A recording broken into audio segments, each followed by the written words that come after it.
प्रिय विद्यार्थियों, हमने एलटी ग्रेड की मुख्य परीक्षा के को देखते हुए लघुत्तरीय प्रश्नों की एक श्रृंखला में 10 सवाल आपके लिए बना रखे हैं। तो बिना देरी करते हुए आइए समझते हैं उसको। तो पहला सवाल है, आदिकालीन रासो काव्य की विशेषताओं पर प्रकाश डालिए। तो अगर ऐसा सवाल मुख्य परीक्षा में पूछता है तो उसका उत्तर आप 125 शब्दों में कैसे लिखेंगे? तो हम लिख सकते हैं कि आदिकालीन रासो साहित्य हिंदी का प्रथम गौरवशाली काव्य है, क्योंकि वहीं से हिंदी साहित्य का की शुरुआत होती है, जो मुख्य रूप से चारण कवियों द्वारा रचा गया। इसकी पहली विशेषता क्या है? युद्धों का सजीव वर्णन है। कवि, उस समय के जो कवि थे, स्वयं सैनिक होते थे, जिससे रण क्षेत्र का वर्णन अत्यंत जीवंत और रोमांचक बन पड़ा। दूसरी विशेषता है वीर एवं श्रृंगार रस का समन्वय। जहाँ एक ओर शौर्य का प्रदर्शन है, वहीं दूसरी ओर सुंदर राजकुमारियों के लिए युद्ध लड़े जाते थे। तीसरा है तीसरी विशेषता है ऐतिहासिकता का भाव। जैसा कि हम देखते हैं कि ज़्यादातर रचनाओं की प्रामाणिकता संदिग्ध है, जैसे पृथ्वीराज रासो का को ही ले ले, तो ऐतिहासिकता का भाव। इसमें तिथियों और घटनाओं में कल्पना का अधिक पुट मिलता है। चौथी विशेषता है डिंगल और पिंगल भाषा का प्रयोग। तो डिंगल का मतलब है जो राजस्थानी लिए हुए, जिसका उपयोग जो है वीर रस की कविताएं लिखने के लिए किया किया गया, वो डिंगल कहलाया। और पिंगल मतलब जो ब्रज भाषा का पुतले हुए जो रचनाएं श्रृंगार रस के लिखी गई, वो पिंगल कलाई का प्रयोग है, जो ओजपूर्ण भावों के अनुकूल है। पृथ्वीराज रासो इसका सर्वश्रेष्ठ उदाहरण है, जिसमें राष्ट्रीयता के बजाय सामंती उत्साह और व्यक्तिगत वीरता की प्रधानता है, क्योंकि इसमें पृथ्वीराज चौहान की वीरता का ही है, तो इसलिए इसको व्यक्तिगत के। अब दूसरा सवाल है कि संत काव्य और सूफी काव्य में भी मुख्य अंतर है। अगर ऐसा सवाल एग्जाम में पूछा जाएगा कि भक्तिकालीन संत काव्य और सूफी काव्य में मुख्य अंतर क्या है, तो हम उसका उत्तर कैसे लिखेंगे? तो लिखेंगे, भक्तिकालीन निर्गुण काव्य धारा की ये दोनों शाखाएं ईश्वर प्राप्ति के अलग अलग मार्ग बताती हैं। संत काव्य ज्ञान मार्गी का आधार ज्ञान है। संत काव्य में ज्ञान मार्गी का आधार है ज्ञान। कबीर जैसे संतों ने बाहरी आडंबरों का विरोध किया और आत्मा परमात्मा के मिलन के लिए गुरु एवं नाम स्मरण को अनिवार्य माना। यहाँ ईश्वर निराकार और आजन्मा है। इसके विपरीत सूफी काव्य प्रेम मार्गी का आधार प्रेम है। मलिक मोहम्मद जैसी जैसे कवियों ने इश्क मजाजी लौकिक प्रेम के माध्यम से इश्क हकीकी अलौकिक प्रेम की व्याख्या की। सूफियों ने भारतीय लोक कथाओं को आधार बनाया है और ईश्वर को प्रेयसी के रूप में स्वीकारा, जबकि संत ने ईश्वर को पति के रूप में देखा। संतों की भाषा सतखड़ी है, जबकि सूफी कवियों की भाषा ठेठ अवधी है। तो इस तरीके से हम इसका उत्तर लिख सकते हैं। तीसरा हमारा सवाल है, मान लीजिए आता है कि रीतिकाल को श्रृंगार काल क्यों कहते हैं? तो सबसे पहले तो रीत ऐसा सवाल भी एग्जाम में आता है कि रीतिकाल को श्रृंगार काल किसने कहा? तो आचार्य विश्वनाथ प्रसाद मिश्र ने कहा था। तो उन्हीं की लाइन को लेते हुए कि आचार्य विश्वनाथ प्रसाद मिश्र ने रीतिकाल की प्रधान प्रवृत्ति के आधार पर इसे श्रृंगार काल नाम दिया। इस युग के कवियों का मुख्य उद्देश्य राज दरबारों में अपनी काव्य निपुणता का प्रदर्शन करना था। अधिकांश कवि लक्षण ग्रंथ लिख रहे थे, जिनमें नायक नायिका भेद, नक्सिक वर्णन और दूती प्रसंग का विस्तार से चित्रण किया गया। इस काल में भक्ति और नीति केवल नाम मात्र की रह गई थी। यहाँ तक कि राधा और कृष्ण के नाम पर भी केवल श्रृंगारिक विलासी लिखा गया। इसके लिए एक उदाहरण भी है कि आगे के सुकवि रिझें तो कविताई, न तो राधिका कन्हई सुमिरन को बहानो है। कवियों की दृष्टि केवल नारी के ब्राह सौंदर्य तक सीमित थी। इसीलिए इस युग की मूल चेतना सिंगार ही है। तो इसका उत्तर हम इस तरीके से लिख सकते हैं। अब बढ़ते हैं अपने चौथे सवाल की तरफ कि द्विवेदी युग के प्रमुख कवि और उनके योगदान पर प्रकाश डालिए। चौथा हमारा प्रश्न पूछा जा सकता है कि द्विवेदी युग के प्रमुख कवि और उनके योगदान पर प्रकाश डालिए। तो हम जानते हैं कि द्विवेदी युग का नामकरण आचार्य महावीर प्रसाद द्विवेदी के नाम पर ही पड़ा, जिन्होंने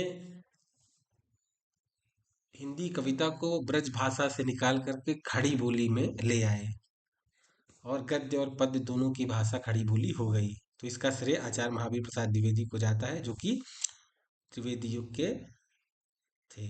तो अब आगे बढ़ते हैं। तो इसका उत्तर लिखेंगे आचार्य महावीर प्रसाद द्विवेदी के नाम पर पड़ा यह युग हिंदी कविता को ब्रजभाषा की कोमलता से निकालकर खड़ी बोली की कठोरता और व्याकरणिक शुद्धता की ओर ले गया। इस युग के सबसे महत्वपूर्ण कवि मैथिली शरण गुप्त हैं, जिन्होंने भारत भारती के माध्यम से राष्ट्रीय चेतना जगाई और साकेत में उपेक्षित उर्मिला को गरिमा प्रदान की। दूसरे प्रमुख कवि अयोध्या सिंह उपाध्याय हरिऔध हैं, जिन्होंने प्रिय प्रवास जैसा खड़ी बोली का प्रथम महाकाव्य लिखा, जिसमें कृष्ण को ईश्वर के बजाय लोक रक्षक के रूप में प्रस्तुत किया गया। इस युग ने साहित्य में नैतिकता, देशभक्ति और समाज सुधार के विषयों को प्रमुखता दी। ठीक है, तो ये अगर ऐसा सवाल आता है तो हम इसका उत्तर ऐसा लिखेंगे। अगला सवाल है नई कविता की प्रवृत्तियों का उल्लेख कीजिए। तो इसका उत्तर कैसे लिखेंगे? नई कविता प्रयोगवाद के बाद की वह काव्यधारा है जो द्वितीय विश्व युद्ध के बाद के जीवन बोध को व्यक्त करती है। इसकी पहली विशेषता लघु मानववाद की प्रतिष्ठा है। यहाँ सामान्य मनुष्य की तुच्छतम भावनाओं और संघर्षों को भी गरिमा दी गई है। दूसरी विशेषता यथार्थोन्मुख बौद्धिकता है। कवि भावुकता के बजाय जीवन की कड़वी सच्चाई और विसंगतियों को तर्कपूर्ण ढंग से रखता है। तीसरी विशेषता क्षणवाद है। नए कविता नए कवि के लिए भविष्य की बड़ी योजनाओं के बजाय वर्तमान का एक एक क्षण और उसकी अनुभूति महत्वपूर्ण है। चौथी विशेषता नवीन शिल्प और बिंब का प्रयोग। अज्ञेय, मुक्तिबोध और धर्मवीर भारती ने परंपरा को तोड़कर नई भाषा गढ़ी। अब आगे बढ़ते हैं अगले सवाल की कि हिंदी की चार प्रमुख बोलियों का मान लीजिए पूछ लिया कि परिचय दीजिए। तो हिंदी एक भाषा समूह है जिसमें कई बोलियां शामिल है। प्रमुख चार बोली है खड़ी बोली, जिसको कौरवी भी कहते हैं। यह आधुनिक हिंदी का आधार है। इसका क्षेत्र दिल्ली, मेरठ, बिजनौर के आसपास है। आज का संपूर्ण गद्य इसी में लिखा जाता है। दूसरा है ब्रजभाषा। ब्रजभाषा यह पश्चिमी हिंदी की प्रमुख बोली है, जिसका केंद्र मथुरा वृंदावन है। मध्यकाल का अधिकांश कृष्ण काव्य इसी मधुर भाषा में रचा गया। तीसरी महत्वपूर्ण बोली है हिंदी की अवधी। यह पूर्वी हिंदी की बोली है, जिसका केंद्र अयोध्या और लखनऊ है। रामचरितमानस और पद्मावत इसी भाषा की अमूल्य धरोहर है। चौथा है भोजपुरी।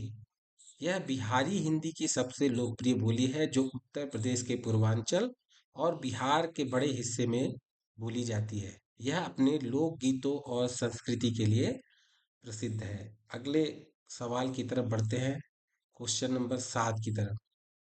समास की परिभाषा और तत्पुरुष समास का उदाहरण लिखिए। तो लिखेंगे कि दो या दो से अधिक सार्थक शब्दों के मेल से नए शब्द बनाने की प्रक्रिया को समास कहते हैं। इसका मुख्य उद्देश्य भाषा में संक्षिप्तता लाना है। मतलब कोई भी, जैसे कोई बड़ी बात है उसको छोटे बातों में बता देना। तो तत्पुरुष समास है जिस समास में पूर्व पद गौण तथा उत्तर पद प्रधान होता है, मतलब बाद वाला पद प्रधान होता है, उसे तत्पुरुष समास कहते हैं। इसमें विग्रह करते समय कारक चिन्ह को, से, के लिए, का, की में आदि का प्रयोग होता है। जैसे है उदाहरण है युद्ध क्षेत्र, तो है युद्ध का क्षेत्र। यहाँ का संबंध कारक का लोप होकर समस्त पद बना है। अन्य उदाहरण है रसोई घर, तो इसका होगा रसोई के लिए घर। राजकुमार, राजा का कुमार। तो कह सकते हैं कि रसोई के लिए घर को संक्षिप्त में लिखने के लिए रसोई घर हमने लिखा, तो यही समास है। दो या दो से अधिक शब्दों को मिला करके एक कर देना। अब अगला है विभाव और अनुभव में अंतर स्पष्ट कीजिए।